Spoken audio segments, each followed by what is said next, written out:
So earlier, I gave you a little preview of the next gentleman we're going to hear from, Leonard Leo, who's the Executive Vice President of the Federalist Society. Leonard has been an advisor to several Republican presidents on judges. We all remember back, kind of a turning point for Donald Trump, I think, when he pledged that there were certain people, judges, that were on a pre-approved list that were recommended to him as constitutionalists, and he pledged that those were the people and the types of people that he was going to nominate and appoint as president. Well, the man who is largely responsible for creating that list is our next speaker. Leonard Leo has been doing this for years. He is one of us. He cares about the Constitution. He understands that elections may come and go, but judges with lifetime appointments are judges with lifetime appointments that are going to be here for a long time. And this is perhaps where Donald Trump is making his greatest, longest-lasting effort, but he's doing it based on a lot of the work by Leonard Leo. And today, I'm so pleased to introduce him, welcome him to the stage, and thank him for all the work that he is doing to help save America.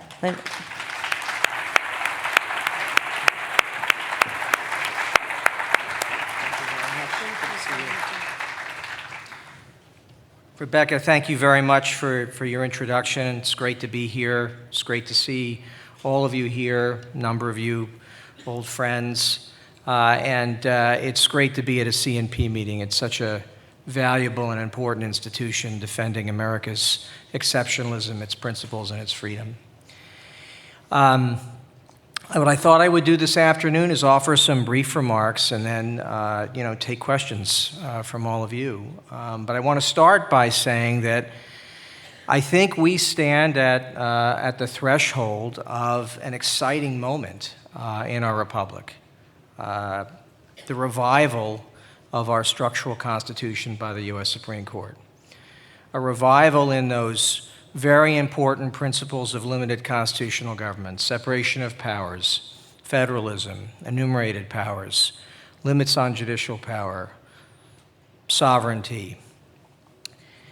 And this is really, I think, at least in recent memory, a newfound embrace of limited constitutional government in our country. I don't think this has really happened since probably before the New Deal, which means no one in this room has probably experienced the kind of transformation that I think we are beginning to see. We're not there yet, but we're beginning to see it. What we have seen over the course of most of our professional and personal lives is a system that's been beset with judicial overreach or judicial lawlessness or judicial activism, whatever term you like to use. And there's always been two features of that. One is Supreme Court and lower courts that create rights that aren't in the Constitution. And you all know that story extremely well in areas involving criminal law and procedure or various social policy areas or the Establishment Clause or other areas of our Constitution. Much of the story of judicial overreach in the last half of the 20th century was about a court that created rights that weren't in the Constitution and deprived the people and the states and sometimes even the national government of the discretion it needed to govern our republic. But there's a second piece to this judicial lawlessness that we have witnessed in our lifetimes, and that is a court that doesn't enforce the things that are in the Constitution. And that's no surprise, because if you're going to create things that aren't there and enforce things that aren't there, it's not all that much of a leap to fail to enforce, to fail to see the things that are there. And so for a good part of our lives, we saw a Supreme Court and lower courts that at best paid lip service to the separation of powers. At best, paid lip service to federalism and the enumerated powers under Article 1 of our Constitution, that did nothing to scrutinize the scope of the power of the administrative state and the extent to which it affects our freedoms. And so those were really the two faces of judicial lawlessness that we've witnessed. And I think that that as we move forward, as we cross this threshold, which I think we can, we will begin to see, I think, some fundamental changes in the way our courts deal with fundamental questions about the size and scope of government and about the nature of rights and freedoms in our country. Why is this revival in the structural Constitution so important? I mean, if you listen to the news, you listen to debates in Congress, what you probably hear is that these are just very quaint, antiquarian doctrines that actually thwart progress. Why are they so important? Why are these structural limits on government power so essential? Well, it's because these structural limits on government power are inextricably intertwined with the preservation of human dignity and freedom. You know, Justice Scalia, who passed away 3 years ago this week, was probably one of the most important and most articulate spokesmen for the idea that there was this incredibly important relationship between defending and enforcing that structural Constitution and preserving the dignity and worth of every human person. I'll always remember he used to say, whenever he was talking to law students around the country, he would tell anybody who would listen to him, any tin-eared dictator, any president for life can have a Bill of Rights. And in fact, many of them do, and many of them sign on to UN charters and declarations that are pages and pages and pages of long of both positive and negative rights. But as he would say, those are mere parchment barriers. Because at the end of the day, if you don't have limits on government power, if you don't have structural constraints on what the state and what its leaders can do, those rights are meaningless because they can be cast aside in a moment's notice. And so that's why I think this enterprise is so important and why we as conservatives need to talk about the structural Constitution in a way that's meaningful to the American people, because that structural Constitution is a form of compassion. It's a form of recognizing the dignity of humanity. It's why we have a structural Constitution. The word Constitution itself means what? It means structure. That's what the word means. And that's what we are in the business, I think, ultimately of defending, and I think what we are on the brink of embracing more fully as a country.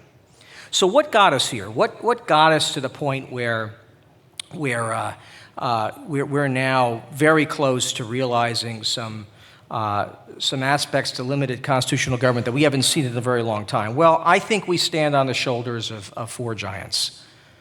And one of them, I think, is actually here this afternoon, and that's General Ed Meese. Are you here, General?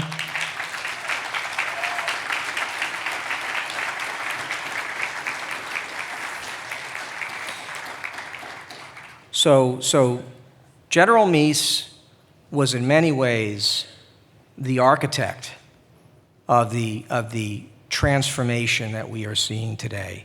He understood more than anybody else that personnel was policy and that applied equally to the process of judicial selection. And the process of judicial selection that you see today is very much a byproduct of that very regimented, disciplined, thoughtful, intellectually and philosophically grounded judicial selection process that he developed during the Reagan administration. Second giant, Robert Bork. Judge Robert Bork, as many of you know, was on the Court of Appeals in D.C. for a number of years. He was a prolific scholar, a great academic. He was a great man in many ways. He, in a lot of ways, was really the path breaker, the trailblazer when it came to the idea that we ought to interpret our Constitution according to the understanding at the time of the framing, what we call originalism in the business. And it was really Judge Bork who pioneered that and who helped to inspire the first generation of young people to begin to embrace this idea that, originalism is the way to interpret the Constitution, and if you embrace originalism, ultimately you'll bring this country back to its exceptional qualities. The third giant was Antonin Scalia. Justice Scalia got on the court about a year before Judge Bork was unfortunately defeated for the Supreme Court. Defeated, by the way, because he defended the structural constitutional originalism. So Justice Scalia gets on the court in the fall of 1986, and he, in a lot of ways, continues that path down the road toward a court that understands its proper role and a court that is going to hone to the structural limits on government power contained in the Constitution. He has breathed life into the whole idea of limitations on government power. He made it his business to talk about this relationship between the structural Constitution and freedom and dignity in a way that really captivated the hearts and minds of a lot of people in our country. The fourth giant is on the court right now, and that's Justice Clarence Thomas.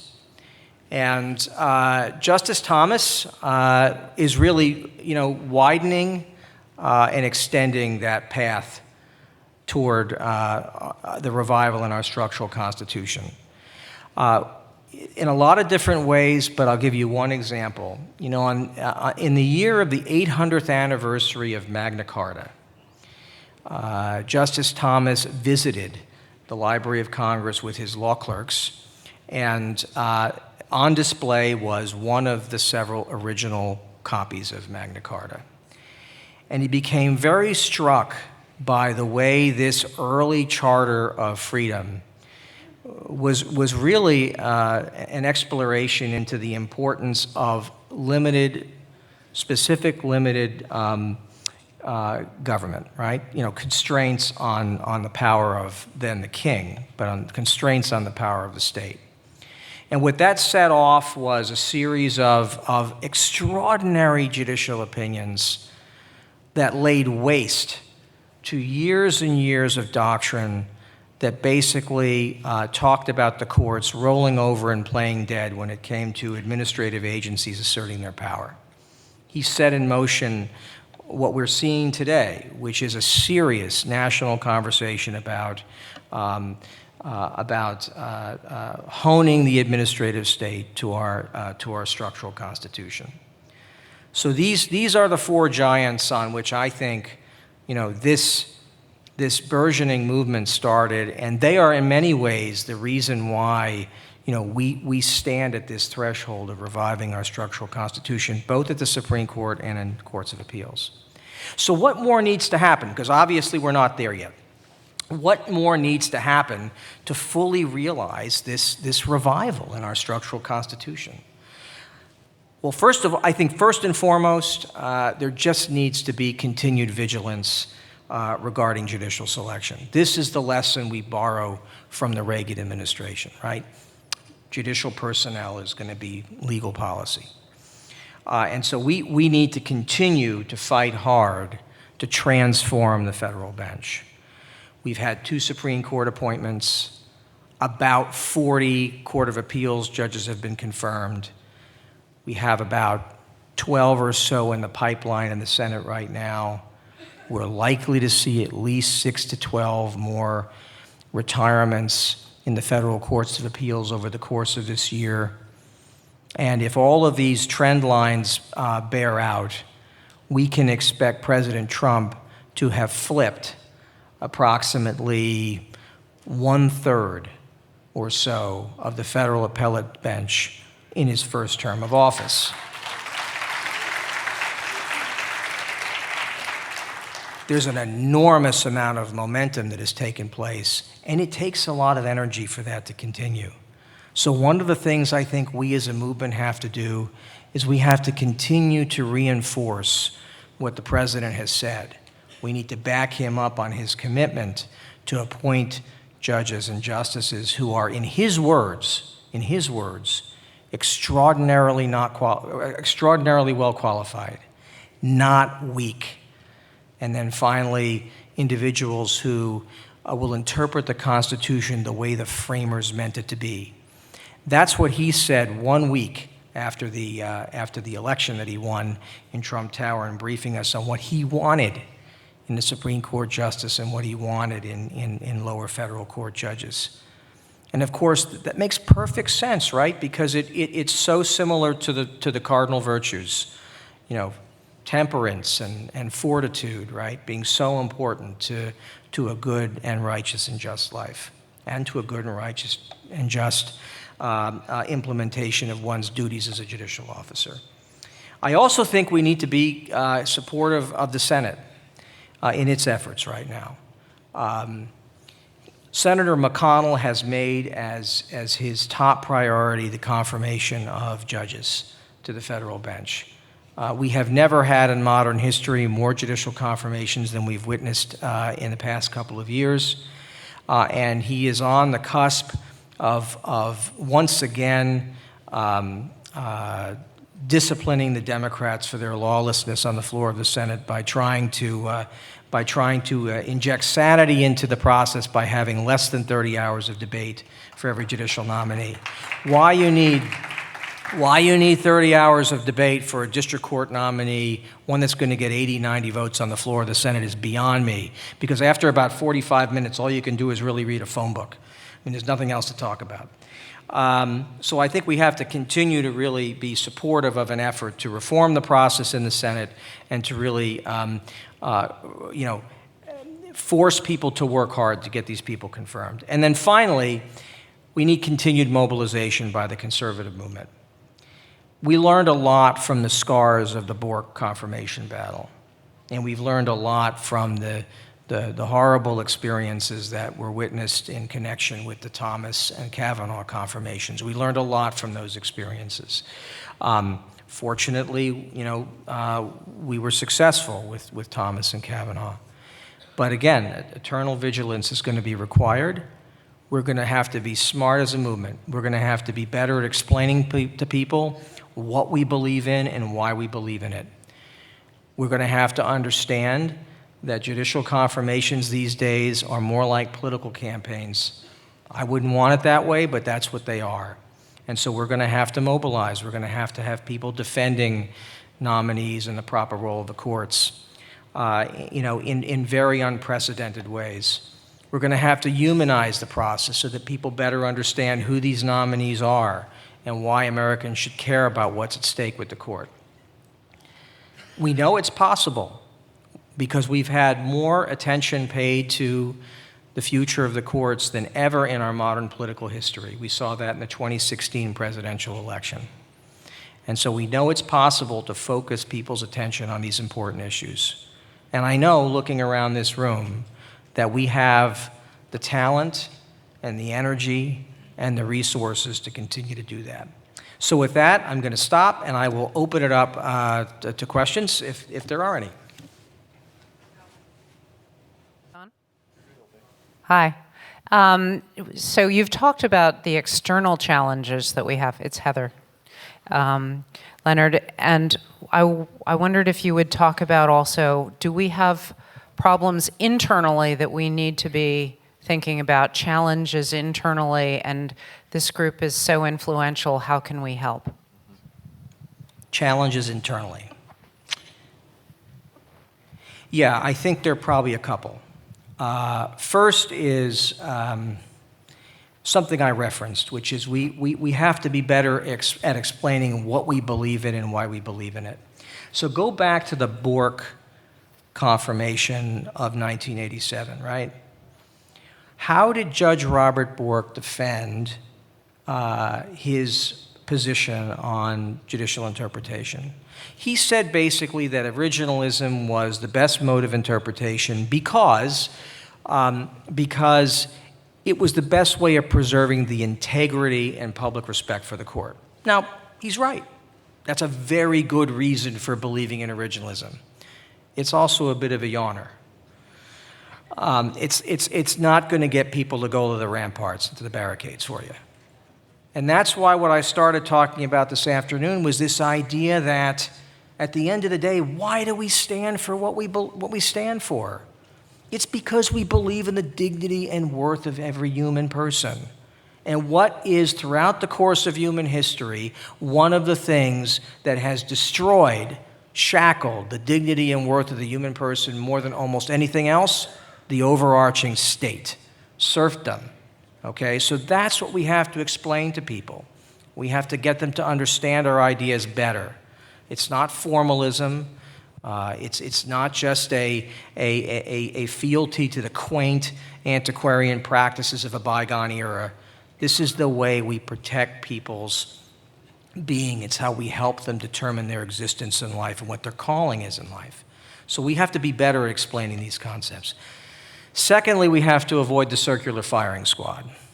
I can't count the number of occasions during the judicial selection process where we have had members of our movement shooting at particular nominees, sometimes because they had another prospective nominee they wanted nominated, or because in the world we live in today, it is so easy to engage in gossip, rash judgment, detraction, outright calumny. We have to avoid that. You don't see the left usually engaging in a circular firing squad when they nominate people to the federal bench. Why in the world are we doing it? We have to trust each other better. We have to work hard to understand what our objectives are, and we have to really be single-focused in our efforts to achieve our objectives here. So, I mean, there are probably other things, but those are the two that come to mind.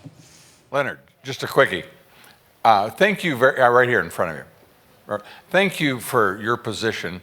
And I don't know of any time in history when a person's had as much trust and responsibility for such a third branch of government as you have at this time. And we're all grateful and proud that you're there. The President signs the commission. The President signs the commission, so everybody needs to remember that. And I was in a dinner with him and you, and I saw the way he deferred to your counsel, and we're delighted that he does. In the question of half full and half empty, I'm a half full type guy, and so when you say that in the first 2 years we got more judicial appointments than ever in history, I'm good at that.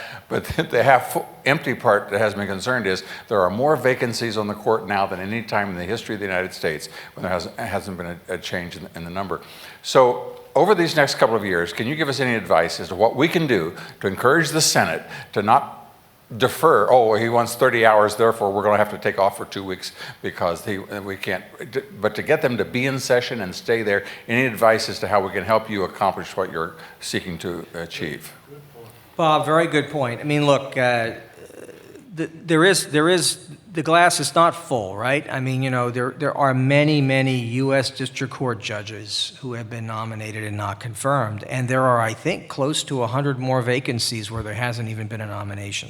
So the bottleneck is huge, and it's important. Those courts do make important decisions.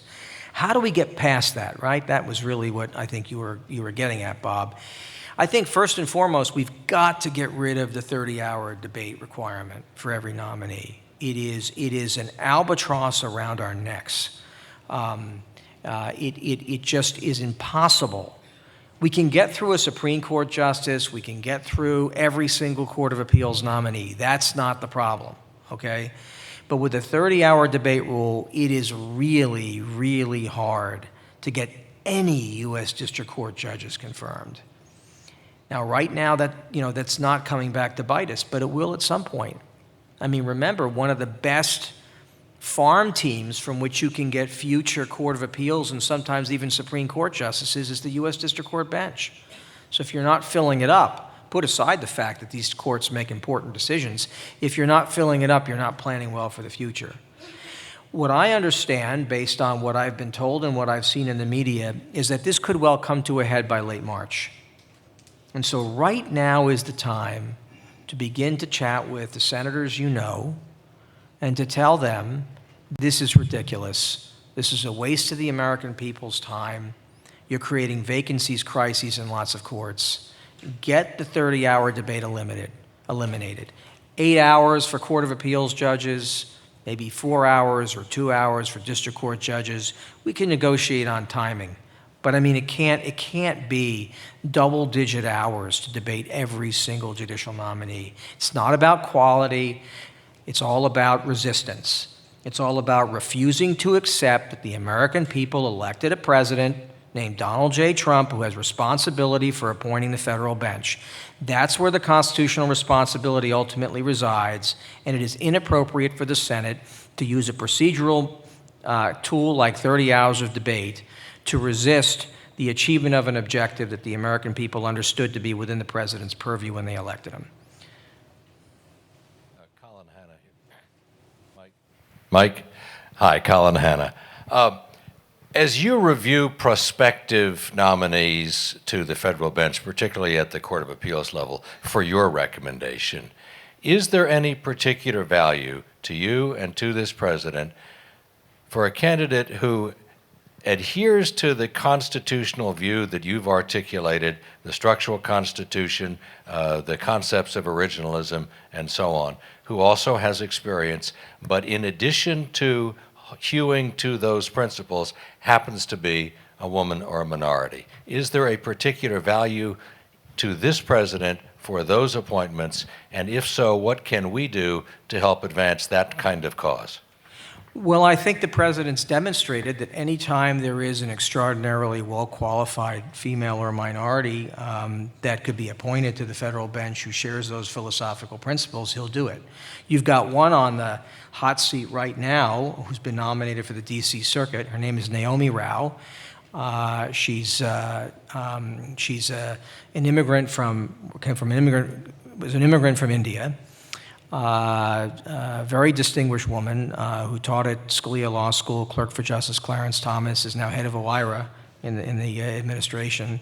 And if you look at his appointments, there are quite a number of other women and minorities, including people like Judge Amy Coney Barrett, who got a lot of exposure recently, Judge Amol Thapar, from Kentucky, quite a number. So when there are women and minorities who are extraordinarily well qualified, this president has been extremely excited about getting them on the bench, and hopefully there'll be other opportunities as we move forward in the next few months and a couple of years. So thank you very much. I hope you all have a great conference, and thank you to CNP for bringing us all together.